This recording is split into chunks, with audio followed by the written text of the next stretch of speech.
Right. Great. All right, everyone. Well, we'd like to extend a warm welcome to everybody who's joining us. Just a friendly reminder, if everybody can please mute their microphones. We've got a lot of folks in the webinar. Thanks very much. And also just to advise anyone who's just joined, we are recording the webinar and we will make sure that we share that recording and the transcription for future reference. But let's go ahead and get started. We'd like to extend a warm welcome to everyone who is in the call from all of the locations where you're joining. Thank you very much for being with us. VISta is extremely pleased to be launching this milestone in the Nature Frameworks development, and we're really happy that you're all going to be part of it. I'm Amy Tome, Manager of Sustainable Development Innovation at VISta. I joined the organization in 2022 when the Nature Framework development was just launched. And Sinclair, if you'd like to introduce yourself as well, please. Sure. Hi, everyone. I'm Sinclair Vincent, the Director of Sustainable Development Innovation at VISta, overseeing the sort of development and evolution of all of our non-greenhouse gas programs, which includes SD VISta, under which we're developing the Nature Framework. And I think I met a number of you just recently, some at Climate Week and other recent events. So it's great to see you all here again on the screen and to have you working with us on your pilot projects. Back to you, Amy. Thanks, Sinclair. So we've got quite a full agenda for today, and let's take a look at what we're hoping to accomplish in our webinar. So first, we're going to outline the Nature Frameworks piloting process in terms of its objectives, activities, timeline, and expectations. We'll give you an overview of SD VISta and the draft Nature Framework. We'll orient everyone to the Nature Frameworks project description template, or PD template. And we'll introduce and provide a demo of the piloting community forum online on discourse.org. So this is the agenda that was shared with you in advance. We may move through this a little bit more quickly than the full 90 minutes that's allowed, but running it through point by point, we'll provide some introductions. We'll review the revised terms of reference that was shared with you last week. We'll go through the piloting objective as well as its activities and timeline. We'll provide an overview of the SD VISta program. Sinclair will deliver an introduction to the draft Nature Framework. We'll review the piloting project description template, or PD. And again, provide an introduction and a live demo to the discourse.org platform. And that'll leave us with time for questions and answers before we tackle next steps and wrap up the call. So again, I'm Amy. I would have emailed all of you at this point. I'm leading the Nature Frameworks development process, Nature Frameworks pilot process on behalf of our innovation team under Sinclair's expert direction. And I'm honored to present to you our piloting cohort, selected from among 179 quite amazing applications. We were looking at 33 projects in total, spread across the planet, as you can see in this image. 18 of those pilots are led by VISta. Another 7 of them are led by members of the Nature Framework Development Group, and that's our core group collaborating on the Nature Framework for the last 18 months. And another 8 pilots are led by members of the Nature Framework Advisory Group, and that's our expert panel, also contributing to the development process for about the last 11 months. And individual project introductions are a bit beyond the time that we've got available today, but we would like you to please introduce yourselves in the chat, your name, your title, your organization, any of your colleagues on your project team who might be joining you in the webinar today. And please do share your project's name and its location, either the country or the region, as you feel comfortable. So the revised terms of reference was shared with everyone as a PDF via email, but we'll review the key revisions together as we get started. So the revisions focused primarily on operational expectations. Projects are going to be asked to use discourse.org. We have an online community forum set up as the core communication tool between VISta and the pilots, as well as between pilots themselves. There's an opportunity for interaction in that forum, but we would like to use that space as the primary space of communication during this piloting process. Along those lines, we'd also like to ask participants to please be responsive to Vera throughout piloting in terms of communication. So being responsive to emails, being available and responsive to requests for meetings or calls if and when they're necessary. And we'd also like projects to please, if you haven't done so already, identify an alternative point of contact. This person would simply step into the primary point of contact role if, for example, there was a change in staffing in your organization. And projects are also being asked to please keep confidential any nature framework materials that are shared with you throughout the piloting process. And in return, Vera will advise projects of any intentions to share information about the projects during piloting and give all stakeholders an opportunity either to approve that information sharing or deny it. So it's a bit of a mutual respect and confidentiality for projects and for Vera. And participating in the piloting process confirms all projects' agreement to these operational terms and expectations. So if there are any additional questions or queries or concerns about that, we can talk about them in the Q&A, or you can reach out directly to us. So now let's take a look at what it means to be a pilot. What will we be doing and in what time frame? So the objective of this piloting process is to test the nature framework's clarity, reasonableness, local appropriateness, scalability, and ease of use with real biodiversity projects like yours. Basically, we're trying to learn how will the nature framework work on the ground with real world projects. And that's going to happen in 2 phases of piloting. So in the first phase, projects will develop a streamlined first draft of the PD, or the project description template. And that document is going to be focused primarily on testing the questions in the nature framework, which is the draft version that's been recently released for public consultation. And that first draft PD will be submitted to Vera about 8 weeks following from today in Word format. And this version does not have to be accompanied by supporting documents. So again, we're trying to streamline this for pilots and focus on testing the key design questions and other elements in the nature framework in alignment with the consultation. Along those lines, we'd like to ask projects at the same time to please submit your responses to the public consultation questions. You'll see later that they're embedded in that draft PD to help keep them fresh in your mind as you complete that exercise. But those particular comments will be submitted to Vera in a Google form. That link will be shared with everybody here in the deck. And so that will be submitted at the same time as your first draft PD, but separately. And in the second phase of piloting, we'll be looking at developing an expanded, complete second draft PD, and that will incorporate the feedback that Vera gives you on your first draft, as well as any changes to the nature framework that we see coming out of the public consultation.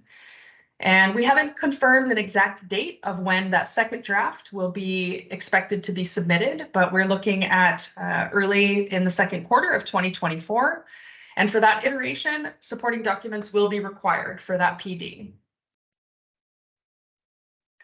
So here we can see a simple timeline laying out these milestone deadlines for everybody. The public consultation and the piloting process are happening in parallel. So the public consultation is open now. It closes on November 19th, but piloting projects will still be allowed to submit their comments to Vera, again, via that Google form that was linked in the slide prior, alongside their PD, and both of those should be submitted on or by December 1st. We definitely encourage projects, if you have your PD ready in advance, you're welcome to submit it early. That means that you may get early feedback and comments from Vera. And your responses to the consultation questions, likewise, if you draft those responses and you'd like to submit them early, by all means, you are more than welcome to do so.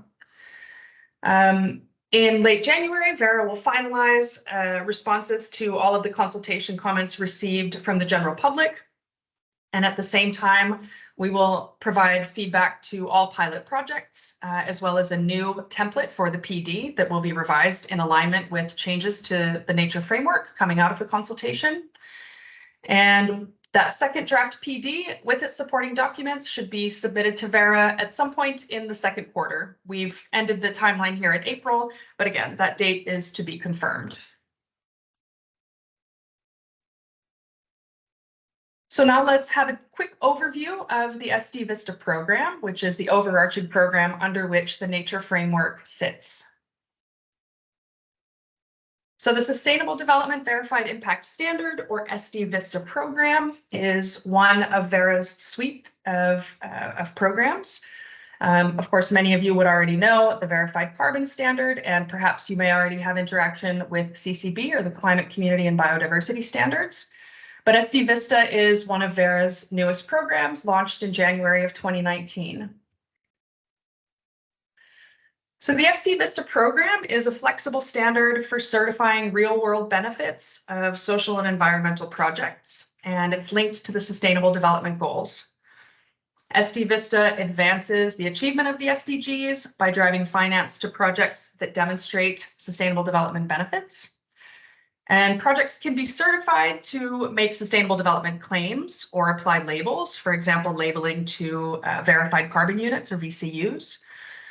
And SD VISta can also be used to generate assets, as with the Nature Framework and its nature credits. SD VISta has 4 core requirements that every project has to demonstrate. So project objectives and context, stakeholder engagement, management capacity, and legal status and right to operate. Essentially, SD VISta is looking for projects to demonstrate net positive impacts on people and prosperity, as well as the planet, through good project design. And SD VISta, or excuse me, SDGs, as you can see on the right of that slide, the SDGs have been broadly assigned either to people and their prosperity, or to natural capital and ecosystem services, in other words, the planet. But of course, SD VISta brings all of those together in one space, and that's why we thought it was an excellent fit for the Nature Framework, knowing that those benefits would be applicable in a biodiversity context as well.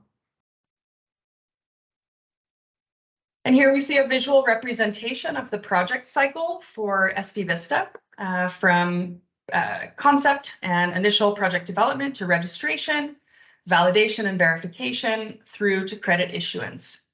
So the SD VISta standard and its related program documents lays out all of the rules and requirements that all projects have to follow in order to be certified.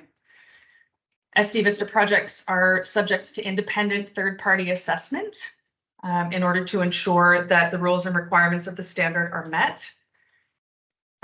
Methodological guidance, in this case, related to the Nature Framework, Vera and the Biodiversity Consultancy are developing this methodology that all projects must follow for asset generation. And Vera's registry tracks and makes publicly available all data and documents for all SD VISta projects. It tracks the life cycle of SD VISta assets, such as the nature credits that the Nature Framework will generate and certify, as well as verified carbon units, VCUs, that bear an SD VISta label.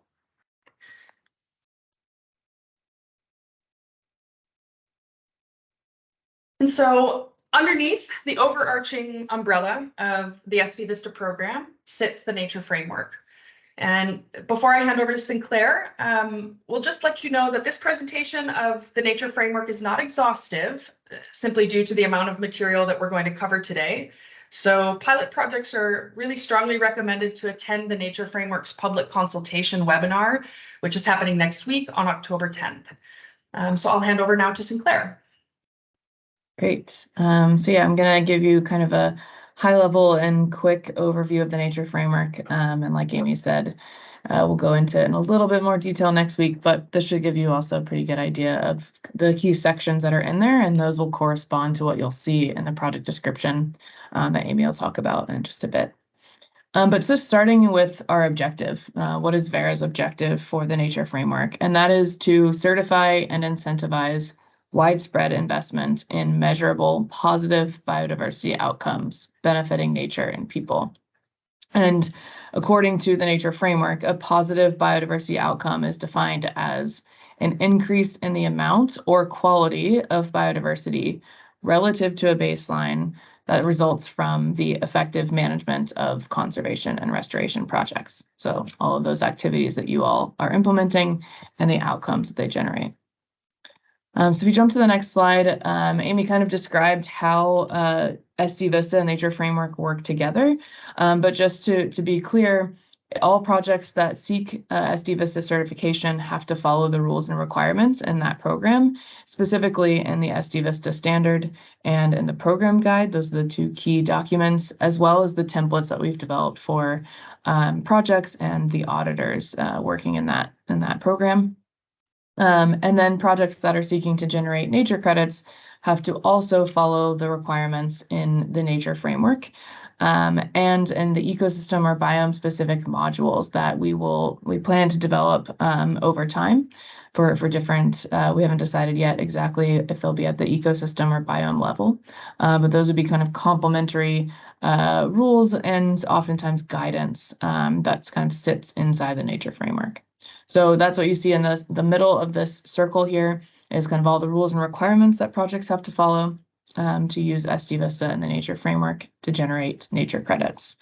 And then you see on the left side, this independent auditing circle, or half circle, I should say, and that is to represent that all SD VISta projects are assessed by qualified independent third parties to ensure that the SD VISta and Nature Framework rules and requirements are met. So a key pillar of the program. And then on the other side, as Amy mentioned, we have the Vera registry, which tracks the generation, retirement, and cancellation of SD VISta assets. So in this case, nature credits, and that would work very similarly to the generation of VCUs, if you're familiar with carbon projects. Jumping to the next slide, I'm going to get into the proposed requirements that are in the nature framework. So the draft that was published 2 weeks ago includes a set of requirements. Many of them are, or some of them I should say, are kind of concrete proposals that we feel based on our experience and the consultations we've already had with our working groups and other stakeholders are strong proposals and likely kind of the direction we need to go. And then there are others that are looking for more input testing through pilot projects or comments through the consultation. So you'll kind of see that throughout the document, and there's consultation questions asked in each section. So you can kind of get an idea of what we're trying to test by looking at those questions.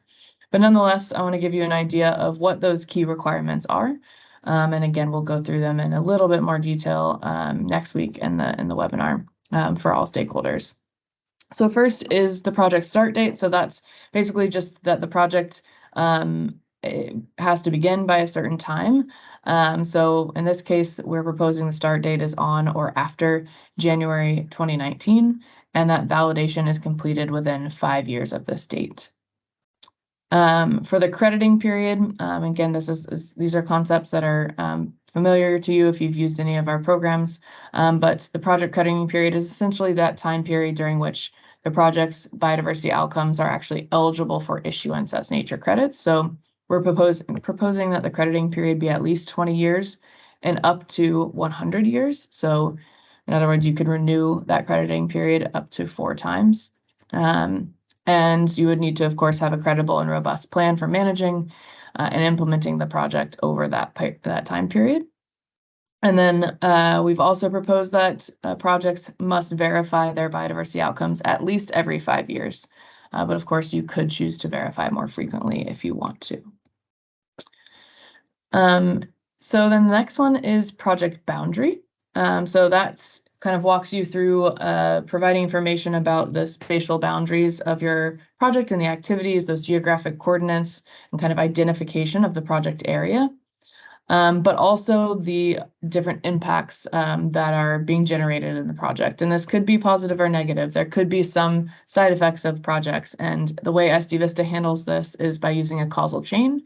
So you would identify your direct and intermediate effects or impacts, and kind of how those work throughout the causal chain of the project based on all the different activities that are being implemented. So that's the project boundary section. And then we have a baseline scenario section, which is going to be familiar for folks that have used the VCS program, but it's very much in this section about kind of a qualitative description of the events or conditions that are most likely to occur in the absence of the project activity. And then it does relate to your crediting baseline. So asking you to describe kind of the status and possible threats to biodiversity, as well as implementation barriers, and why this is the most likely without project scenario. So you can jump to the next slide. So that brings us to additionality. It is, of course, a familiar topic, but it's a bit more flexible in this framework, at least as we've currently proposed it. So it's essentially saying that the project activity is additional if it would not have occurred in the absence of the credit finance. So we do have regulatory surplus requirements as kind of the start. And if you can demonstrate regulatory surplus, then you need to demonstrate that the activities generating those outcomes depend on the credit finance, or that there are barriers to accessing other sources of finance. And then, of course, that your biodiversity outcomes are not credited under another program. So you couldn't credit the same biodiversity outcomes under Vera's nature framework and Plan Vivo's biodiversity framework, for example. And then we start to get into benefit sharing, and then there's several other safeguards kind of related slides afterwards, but we do have a whole section focused on benefit sharing and the mechanisms that need to be in place to ensure that customary rights holders and stakeholders, including Indigenous peoples and local communities, are recognized and rewarded for their role as nature stewards. So requirements around how benefit sharing mechanisms need to be established and the communication around and participation around establishing those mechanisms, including kind of decision-making participation and throughout that process. So going to the next slide, we get into more of the safeguards requirements. And the first set of safeguards is about the biodiversity outcomes themselves and requiring essentially net positive biodiversity outcomes. So for basically the project to deliver within its project area over the lifetime compared to that without project scenario needs to be net positive. What we're doing to help get us there is requiring projects to have a minimum of a 40-year project longevity. So for our purposes, project longevity is the number of years starting at the very beginning, the project start date, that the project activities will be maintained. And so that's the kind of permanence period, if you will, where projects need to kind of monitor and where reversals would be accounted for. So even if your crediting period was just 20 years, you would have this 40-year kind of longevity requirement. Projects also need to be assessing the drivers of biodiversity loss in the project design and implementation and monitor them over the project's lifetime. And then these last two pieces are going to be familiar for folks that use the VCS program in the AFLU space. So we do right now have proposed all projects make a deposit of 20% of the nature credits generated in each of their monitoring periods into a shared buffer pool to account for potential reversals. And then those buffer credits are, of course, canceled to cover biodiversity known or believed to be lost. We have not built out all of the requirements or kind of method for figuring out the sort of leakage rates, and if we were to have, you'll see a question in the consultation document, if we were to not have just a standard 20% deduction, but we could, have 10, 20, 30% based on the project's risk profile, but we haven't built out what those requirements would look like and are seeking some more information and views on that in the consultation. So the next slide gets us into more of the sort of sustainable development benefits and the safeguards related to those. So first is about risk management for customary rights holders and local stakeholders. So that's including Indigenous peoples and local communities' traditional knowledge and cultural heritage in project design and implementation. So essentially throughout the entire process. Other things like mitigating natural and human-induced threats, complying or exceeding all applicable laws and regulation, everything to even promote gender equity and women's empowerment decision making. So these are just a few of the kind of highlights that kind of fit in that category of safeguards, but you'll see a few others in there. And then the next section on safeguards is about respect for human rights and equity. So a section dedicated to that where we talk about upholding respect for human rights, referring to specific universal instruments such as the International Bill of Human Rights, and how you need to identify local communities, Indigenous peoples, and then uphold, recognize, and respect their rights in line with applicable laws, and then, of course, preserving and protecting cultural heritage. The next set of safeguards, starting with ecosystem health. So more about kind of the integrity of these approaches. So you can't negatively impact the terrestrial, freshwater, and marine biodiversity or ecosystem. Of course, that would be going against our objectives in the first place. So things like invasive species and managing those, not bringing those into the area. And resulting in soil degradation or other pollution. So kind of looking holistically at what are the other potential side effects that could occur here and making sure that those are mitigated. And then we get into property rights. So we do talk about free, prior, and informed consent in this section for those with property rights that could be affected, and how to go about that, recognizing and respecting those property customary or statutory rights.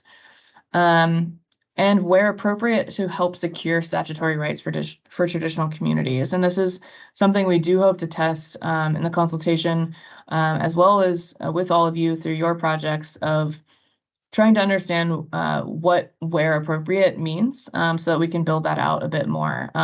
When would it be appropriate, and almost kind of a responsibility or privilege for a project developer to be able to help secure any sort of rights for traditional communities. And then the last one on here is just to be documenting ongoing or unresolved conflicts or disputes over those rights for a period of time. So those requirements will also be in this section. And then last for the safeguards is specific on customary rights holders and other stakeholder engagement and how you go about first identifying them, including them in the process throughout. Again, talking about free, prior, and informed consent for Indigenous peoples and local communities identified as directly affected by the project, and how you do that kind of throughout the process, because FPIC is not just a one-time thing. And then developing kind of an engagement plan with stakeholders. What does that look like? What are those kind of criteria? As well as how a grievance and redress procedure needs to be established and demonstrate that it's actually accessible to the stakeholders. So that's a very quick high-level overview of the safeguards that we've proposed in the framework, and absolutely want to hear from all of you of, not just if you think you can meet them, but what is the kind of burden of proof and evidence that can be provided, and then of course having to think about how that's audited. So all of those elements are going to be quite important in those safeguards. So now switching gears to the quantification approach that we've put into this first draft of the nature framework. Again, I'll run through this pretty quickly. It will take a little bit of time to kind of get your heads around by just reading through the document. But just to kind of break it down into its simple steps. What we're asking you to do is think about extent and condition. So ecosystem condition and the extent of your project area. So first, you would be asked to measure that extent. So this is in hectares.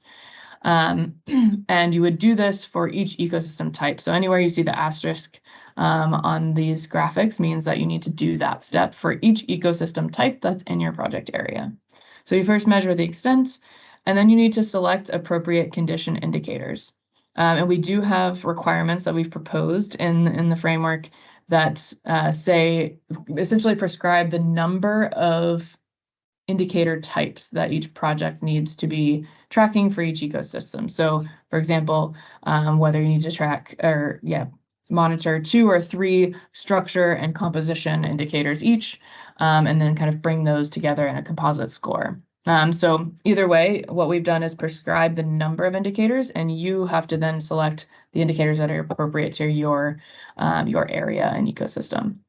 And then you also need to define the reference value for each of those indicators. So essentially, we're trying to sort of standardize these indicator metrics on a scale of 0 to 1, 0 being fully degraded, and 1 being that sort of pristine reference state.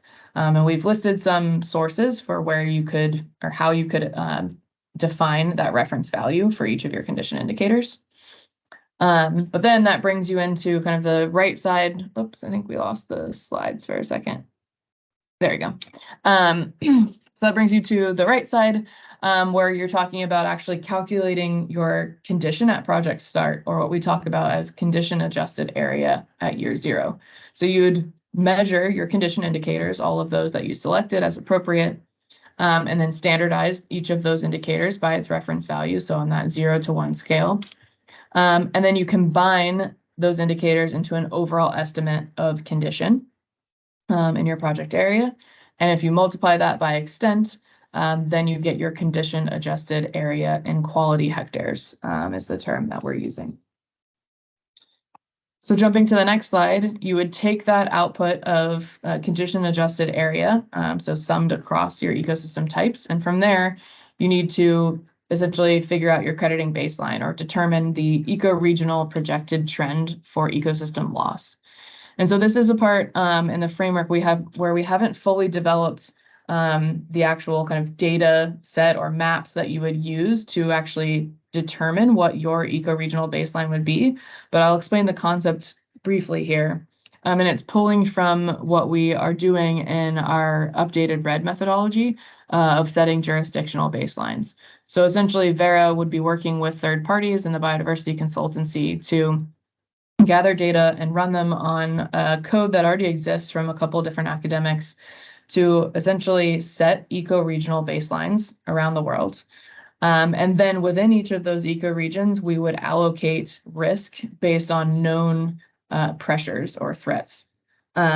So because what could happen is that you could have a kind of eco-regional trend across that whole eco-region, but there might be some areas within that region that are experiencing a much higher rate of loss or a much lower rate of loss. And so we do want to acknowledge that.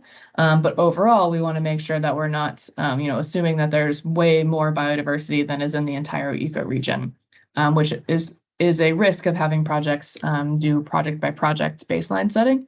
And it's also much harder for projects to have to establish their baseline. So we're trying to reduce the burden on projects with this approach.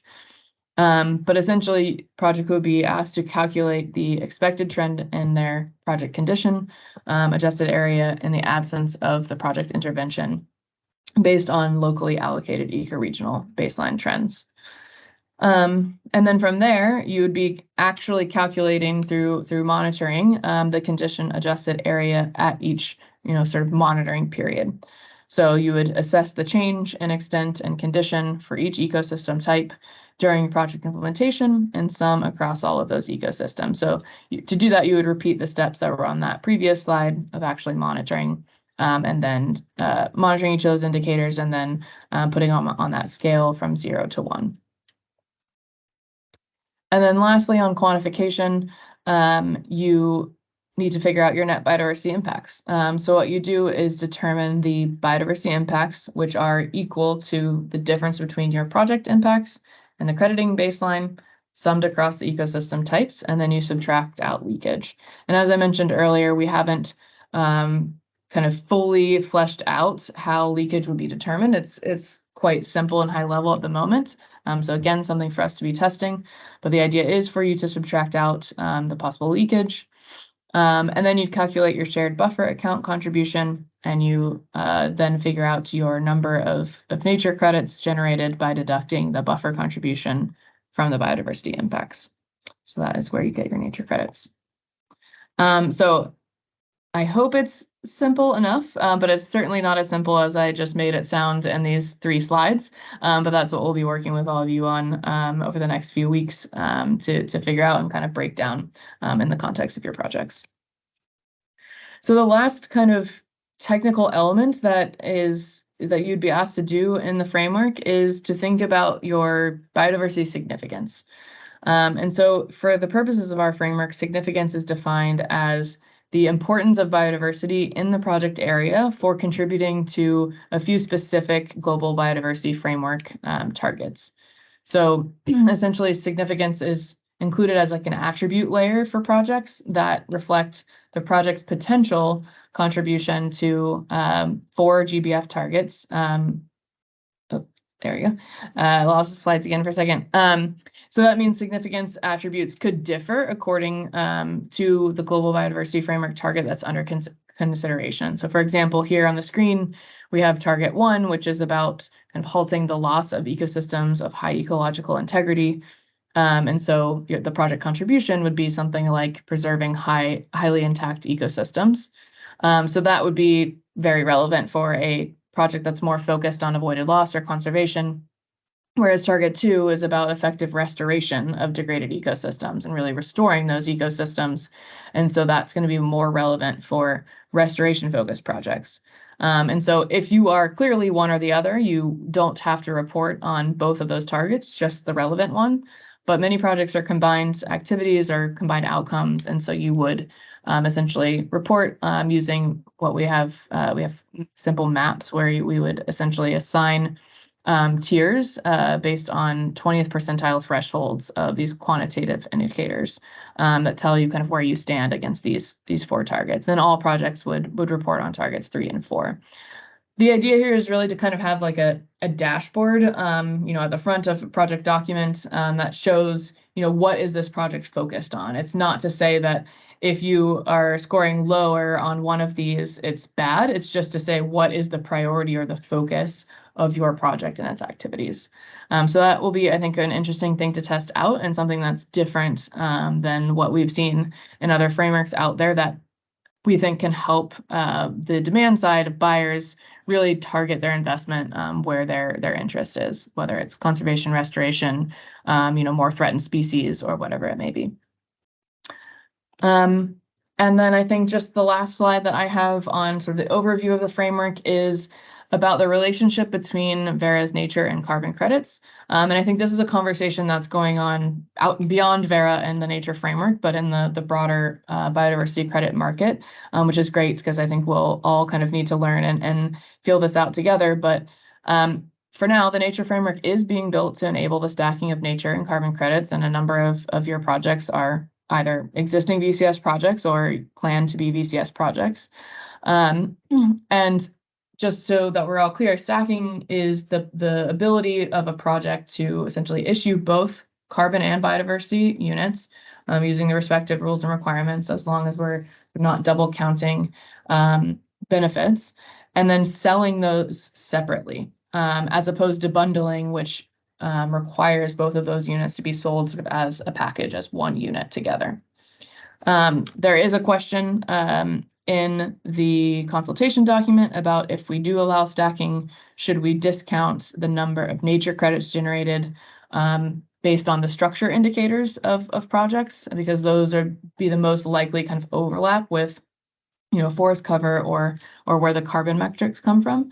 But again, I think this is going to be something that we test and will largely come down to the claims that buyers want to make, their willingness to invest, and what will help projects get the finance that they actually need to implement their activities. And assuming we do move forward with any sort of stacking or bundling, of course, projects would need to comply with the additionality requirements in both the nature framework and the VCS program, including additional benefits for people and their prosperity. So looking forward to testing that and also kind of workshopping this further in the broader market and hearing views in the consultation. So with that, I think I'll kind of pause there on the overview. We'll refresh all of this and go into a little bit more detail next week. And then, of course, it'll be helpful for us to talk through these things in the context of your project once you've kind of gotten that first project description, so we can really test how practical and hopefully high integrity, high quality these requirements are. So with that, I'll hand over to Amy, who's going to talk to us a little bit about what a project description template is in the context of the nature framework. Thanks very much, Sinclair. So now we've talked very quickly about The concepts and different design elements, quantification approach embedded in the nature framework. And so now we're going to look at the tool that projects will use to demonstrate compliance with the rules and requirements and to quantify their biodiversity impacts. So we're just going to go through a brief overview of the nature framework's PD template. And again, this is the primary tool that we're going to use for piloting. So when you see the template, which I will share in the discourse.org platform, in the course of the next few days, once we're through with the webinars. The first 2 pages, the first page will lay out the instructions for completing the full template, down to the nitty-gritty of font and formatting, but it will also give you some context about instructions, guidance that you'll see as I carry on with these next few slides. And this specific template, because it's aimed at pilots, will make reference as well to the consultation questions. And you'll see again, there's the link to the Google form for providing your feedback to those consultation questions. So here we see the full contents of the PD template. Again, you don't have to worry right now about looking at all of this in detail. It will, of course, all be shared with you.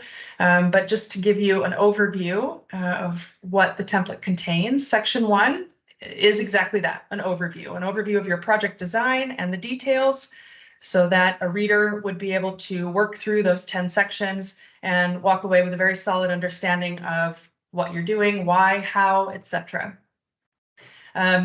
This is a fairly standard section of the SD VISta PD. There are a few adjustments that have been made in this first iteration for the nature framework. But otherwise, it's typically a standalone section of the SD VISta PD. Part of the SD VISta PD as well are these 2 sections, 2 and 3, which are optional in this iteration. They are, if you remember back to the overview of SD VISta, the sections that discuss the benefits for people and prosperity as well as benefits for the planet. So you are not obliged to do them in this first iteration, but they will be required in the second iteration. And it's probably a good idea for projects to review the SD VISta standard, review the guidance in the PD about these 2 sections, and become familiar with what they expect you to demonstrate. And in particular, Sinclair mentioned the causal chain, which is going to be used to demonstrate your biodiversity outcomes and how you'll get there. But there's also going to be causal chains required speaking to the benefits that are generated for people, prosperity, and the planet as well. So a good idea to do some reading and prepare yourself for the second version in 2024. So section 4 is where we start aligning the PD directly with the nature framework draft document. And so you'll see those circles in yellow, both in the table of contents and in each individual section in the PD. There is a reference to exactly where in the nature framework you can find additional detail about that particular requirement or rule. In the PD, you'll see in italics, for example, where it says 4.1, nature framework, etc. There is some italics, and so there's guidance or instructions in each one of those sections, but that guidance is not exhaustive. So you may need to refer back to the nature framework document. You may also need to refer back to the SD VISta standard or other documents, but this is a good place for you to start. And you'll also see here that the consultation questions, as I mentioned, are embedded in the sections to which they're relevant throughout the PD. So it doesn't mean that you need to respond to them in the PD. They are simply there for you to consider, for the individual section. So you've got the concept fresh in your mind as you're applying it. And then that can be a prompt for you to draft your responses. And I'll share with you another document that you can use to capture all of those responses in one consolidated place. And again, all of those are going to be submitted separately via the Google form. Section 5 also aligns directly with the nature framework and all of the different steps that Sinclair outlined for quantifying your biodiversity outcomes. And section 6 is also a standalone section that's part of the SD VISta template, where you discuss any assets that you may be generating, any credits you may be generating from other programs. And so this would be, it could be a carbon program, it could be any other program that is generating assets for social or environmental benefits. So that was a very quick overview of the PD. And now I'd like to walk you through the discourse.org platform. That's going to be our primary communication tool. So we'll go through a few slides and then I'll do a live demo. And we're using the discourse.org platform for a couple of reasons. It's a private, interactive community forum online, and we've set it up so that it's only for Vera and the piloting participants for the nature framework. So that's the website or the URL that you would go to. And we're using it to streamline communication between Vera and 33 projects. You can imagine each of you are a team of people. There's going to be a lot of communication going back and forth. And this is a way for us to keep it all in one place as best we can. And also a way for projects to have easy access to all of the piloting related materials that we're going to share. So you'll see when I demonstrate that there are already all of the reference materials are available to you. The webinar and the webinar transcript will be there. We will also have a community of practice space. So there will be a chat room for projects to interact with one another. If you are interested in engaging with other project developers and you've got questions, you want to bounce things off of your peers in this space, there is a space in the platform for you to do that. So this is what it looks like, which I will show you again in a live demo in just a minute, but it's a very simple, very streamlined platform that we're going to use. We can use it for sharing some news and information with all pilots as well. And all of your questions and answers, that's going to be your first place to go to ask a question and to search answers, so that we're trying to avoid, duplicative questions. Many of you are going to have some of the same questions, especially in early days of piloting. And so it's a really great way for us to have a resource that is searchable, that will carry us through the piloting process. So Vera will invite all pilots, all participants to join the platform via email. So that email will come from me. You'll accept that invite, click on a link in the email, you'll create a username and a password. We'll approve your account and you'll receive a welcome email. And then you will need to set up multi-factor authentication for security. So you'll just have to download an authenticator app on your smartphone. We typically suggest Microsoft Authenticator. It's the one that we use most, but of course you're welcome to choose something else that suits you best. And we are going to provide everyone with detailed instructions, whether you're on an iOS device or an Android device, to set up the MFA, that multi-factor authentication, which you will have to use each time you log in. So when you log in, you can update your profile information just for the basics, so we know who you are. If you do have any problems, any technical issues, either logging in or setting up the MFA, you're more than welcome to reach out to me directly, and we've got IT support within Vera who will help you resolve those. So now, before we get into Q&A, I'm just going to end the slideshow for the time being, and I'm going to stop sharing my screen. Actually, I'm going to stop sharing this screen and then I'm going to share my other one, and I will walk you through a quick demo.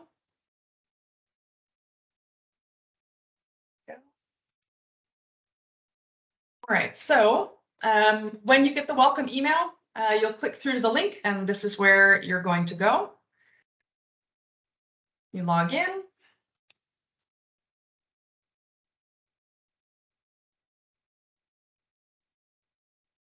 So it will prompt you for your multi-factor authentication password. It's just a little code that it changes usually every minute. And then you're in. So this is what it's going to look like when you first enter. The first thing you'll want to do is go up to this little circle that will have the initial of your first name, or it could be the first letter of your email address, something along those lines. So you'll click through on that, and you'll come down there to the little person icon. And then you'll move over and click through to preferences, and that's where you can set up just your basic information, your name, if you'd like to put your title, any other changes to your username, etc., and save those. Anytime you're in the platform and you want to return to the home page, you can just go click Nature Framework Piloting in the upper left. And these are the spaces that are available for all pilots to use. So the first is the reference materials, and you'll be able to see here any material that you want to consult throughout piloting. So the SD VISta standard and program guide, the overview for the public consultation, the actual framework document, as well as its overview, program definitions, the revised terms of reference. We'll put the webinar and the webinar transcript here. So all materials that you might want to consult related to piloting will be here in one space for you. And you can either come to this sidebar on the left, or again, you can go back up to this space here to return.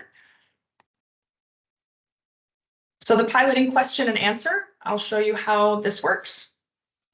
They call it a topic. And here you can just click on start a new conversation or start a new topic. So if we're just going to test, I can put my subject of what that is. I'm going to ask a question to Vera. I'm creating that topic. Whoops, apparently it must be 15 characters. So we're testing Q&A. Oh my goodness, is it not 15 characters? Sorry, guys. Oh my word.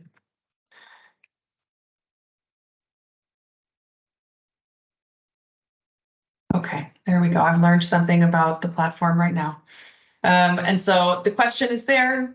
It will not be visible to everybody in the chat until I read it and approve it. And then there will be a reply to you. So that's going to be the space that you can go to. You'll be able to search all of those questions and answers at any time.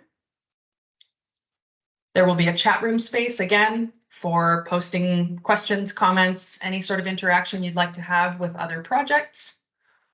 And then if you do have any particular feedback about the forum itself, technical issues, other sorts of problems with Discourse, which is the platform on which this forum is housed, then you'd be able to post those there. And so now I will end that as well.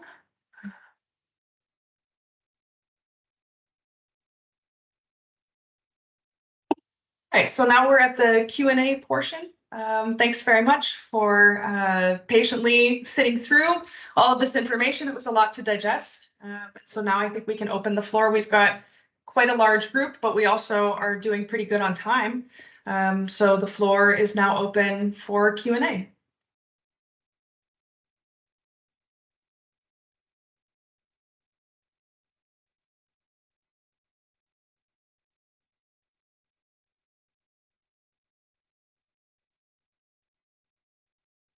We're a quiet group.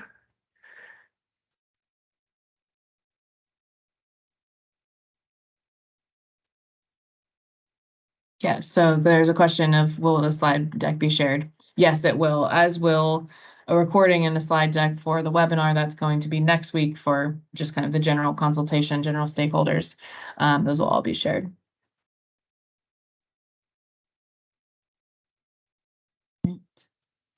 Thanks, Ken.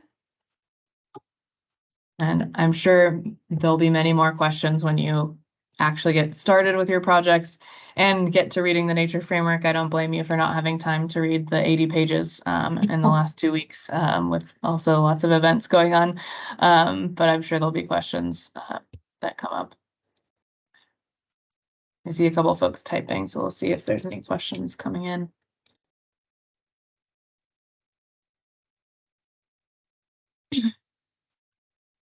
So there's a question of, we have about 4 people to work on the PD. Can more than 3 from the organization join the Discourse platform? I don't see why not. You know, I think it would probably work. It would probably be nice if the primary point of contact is the person posting questions to be responded to by Vera. And so I suppose that would be the request that we would make. But if you've got more team members that you'd like to be able to access it so that they can access the resources and search questions on their own, I think that's fine. And then another question, Could you briefly talk to the quality with which you would like to see the template completed? And maybe I can start, and Amy, feel free to add in, but just based on my experience with pilots and also experience reviewing projects that are actually going through the system when a program is live and publicly available.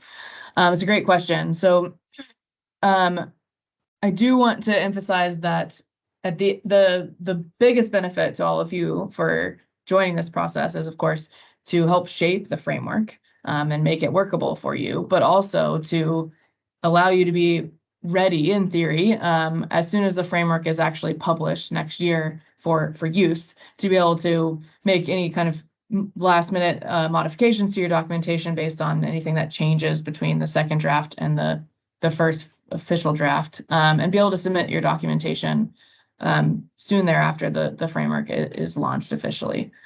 So with that in mind, I would say, be writing it as if you were submitting it for registration or verification, with the caveat that this is a first draft. So there's a lot of detail that's not yet in that framework. And so you won't be asked for everything that you will eventually be asked in kind of the next iteration.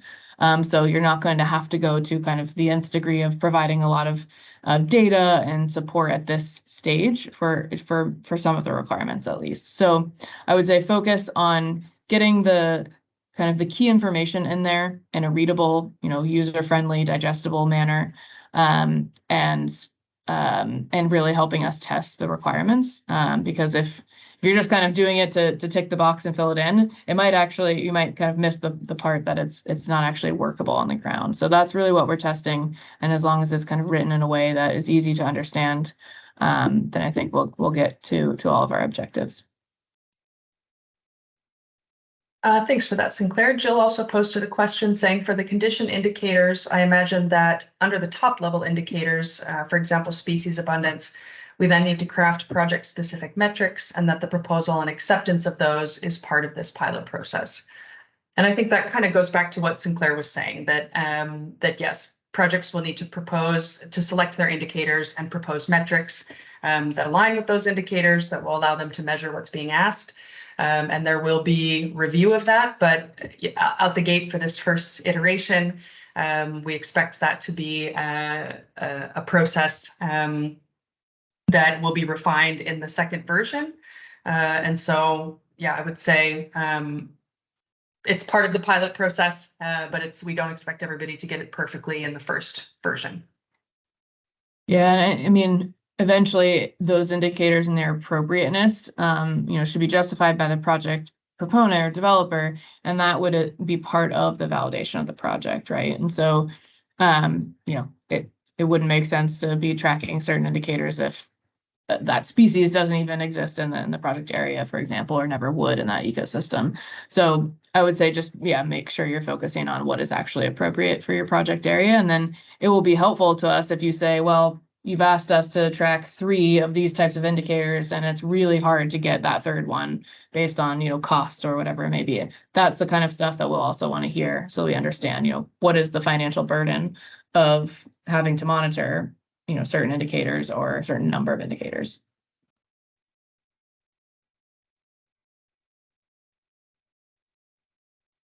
I see others predicting they'll have questions soon enough, which I'm sure you will. So yes, that's why we were trying to come up with that kind of the platform discourse to make that easier. I think I was excited when I was at New York Climate Week and a couple different pilot kind of leads came up at the same time to introduce themselves, and they were very excited to meet each other as fellow pilots because I think they were interested to learn from each other and hopefully make it a more efficient process for themselves as well. So hopefully you'll find the discourse platform useful.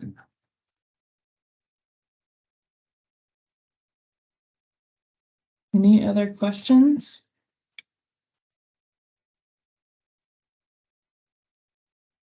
Right. Well, if not, I think Amy did a great job of providing a lot of information in a fairly short period of time, and hopefully we can give you nearly 30 minutes back in your day to maybe start looking at some of the materials. And yeah, we look forward to potentially seeing you at next week's webinar or in the discourse platform soon enough. Anything else from your side, Amy? Yep, I'll just share the next step slide so that that is our closing space. And give me 1 second here. We'll go back on.